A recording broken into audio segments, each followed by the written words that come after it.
जयराम महतो की party JLKM ने विधानसभा चुनाव को लेकर उम्मीदवारों की चौथी सूची जारी कर दी है और इस लिस्ट में कुल 25 प्रत्याशियों के नाम की घोषणा की गई है। हमारे साथ फोन लाइन पर आशुतोष मिश्रा मौजूद है, उनसे बातचीत करेंगे। आशुतोष जी, जयराम महतो की अगर हम बात करें तो ये एक विकल्प बन गया है अब झारखंड की जनता के लिए, खासकर जयराम महतो के सामने आने के बाद अब एनडीए के लिए और इंडिया गठबंधन के लिए, दोनों के लिए ही मुश्किलें नजर आ रही है, क्योंकि अब जनता के पास एक तीसरा विकल्प सामने है और ये चौथी लिस्ट भी पार्टी की तरफ से जारी की गई है। किन नामों को कहां से उतारा गया है इस लिस्ट में, किस सीट पर कौन से उम्मीदवार हैं, क्या पूरी जानकारी? बिल्कुल, जेएलकेएम आपको याद होगा कि सबसे पहला वो दल है जिसने सबसे पहले अपने प्रत्याशियों की पहली लिस्ट जारी की थी और उसके बाद से लगातार ये सिलसिला चलता आ रहा है। फिर दूसरी, तीसरी और अब चौथी लिस्ट भी जारी हो गई है। चौथी लिस्ट में सही कहा आपने, 25 उम्मीदवारों के नाम फाइनल किए गए हैं। कौन-कौन से कहाँ से हैं ये हम बताते हैं कि चतरा से जो टीएससी सीट है, यहाँ से उमेश भारती को उम्मीदवार बनाया गया है। सिमरिया जो कि चतरा जिला में ही पड़ता है, वहां से जितेंद्र कुमार राम को प्रत्याशी बनाया गया है। बहरा गोरा जो कि पूर्वी सिंहभूम में पड़ता है, वहां से दिनेश कुमार महतो को। बड़कागांव जो कि रामगढ़ जिला में पड़ता है, वहां से बलेश्वर मेहता। चक्रधरपुर जो कि पश्चिम सिंहभूम में पड़ता है, बसंती पूर्ति। तोरपा खूंटी जिले में पड़ता है, लक्ष्मण पाहन को बनाया गया है। सिसई से जो कि गुमला जिले में पड़ता है, वहां से सुशील तोपनो को बनाया गया है। ईचागढ़ जो कि सरायकेला खरसावां जिले में पड़ता है, तरुण कुमार महतो को वहां से उम्मीदवार बनाया गया है।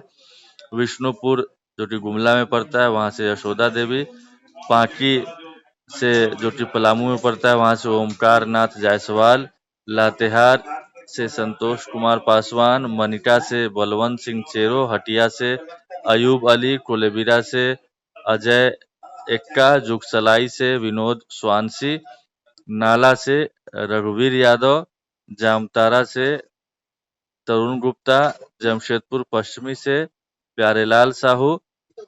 इसके अलावा रामगढ़ से पनेश्वर महतो। मनोहरपुर से दिलवर खाका। जगन्नाथपुर से लक्ष्मीकांत गागराई। विश्रामपुर से विवेक तिवारी। मधुपुर से सद्दाम अंसारी। बोरियो से उमेश मदैया और गढ़वा से सोनू कुमार यादव।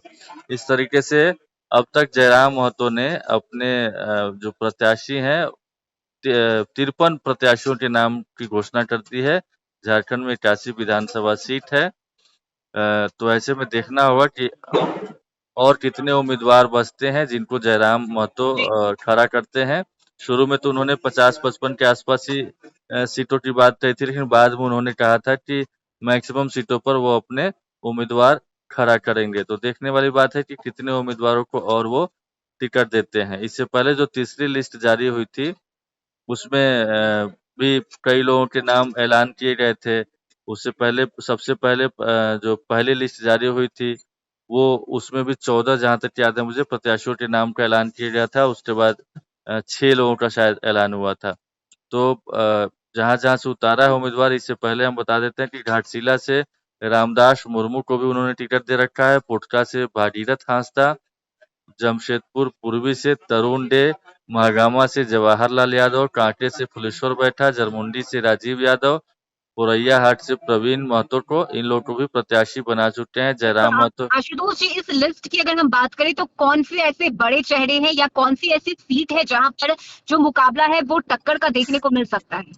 बिल्कुल, देखिए जयराम महतो खुद डुमरी से चुनाव लड़ रहे हैं और एक सीट पे और वो अपने चुनाव लड़ने की बात उन्होंने कही है कि किसी एक और सीट से वो ऐलान कर सकते हैं। वो टुंडी या गोमिया हो सकती है। इसके अलावा एक अकील अख्तर उर्फ रिजवान हैं, जो कि गांडे से चुनाव लड़ रहे हैं, उन पे भी नजर होगी। इसके अलावा देवेंद्र नाथ महतो जो कि सिल्ली से चुनाव लड़ रहे हैं, उन पे भी नजर रहेगी, क्योंकि वो भी लोकसभा चुनाव में जयराम महतो के नाम पर चुनाव उन्होंने लड़ा था और 1,32,000 से ज्यादा वोट लाया था। और सिल्ली विधानसभा सीट जहां से सुदेश महतो लड़ रहे हैं और अमित महतो जेएमएम के टिकट पर चुनाव लड़ रहे हैं, चूंकि हाल में शामिल हुए हैं, तो वहां भी मुकाबला दिलचस्प हो सकता है। चूंकि सिल्ली में 49,000 के आसपास वोट मिला था लोकसभा चुनाव में सिल्ली विधानसभा सीट पर। यानी बीजेपी प्रत्याशी संजय सेठ से के बाद उन्हीं का नंबर था, देवेंद्र नाथ महतोटा जी ने ज्यादा लीड मिली थी। तीसरे नंबर पर कांग्रेस की प्रत्याशी यशस्विनी सहाय थी। तो बिल्कुल राजनीति विश्लेषक जिस तरीके से आकलन कर रहे हैं, जाहिर तौर पर बड़ा फैक्टर साबित होने जा रहे हैं।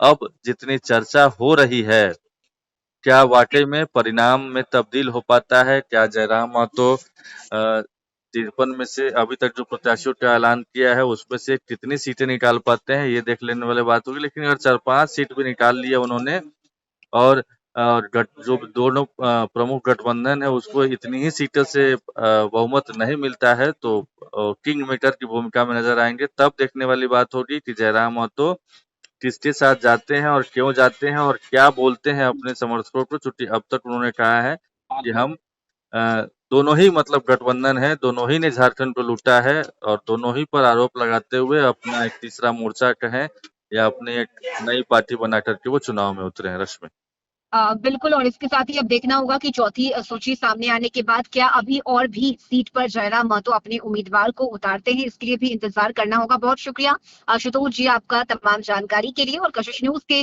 डिजिटल प्लेटफॉर्म पर खबरों का सिलसिला जारी रहेगा। नमस्कार।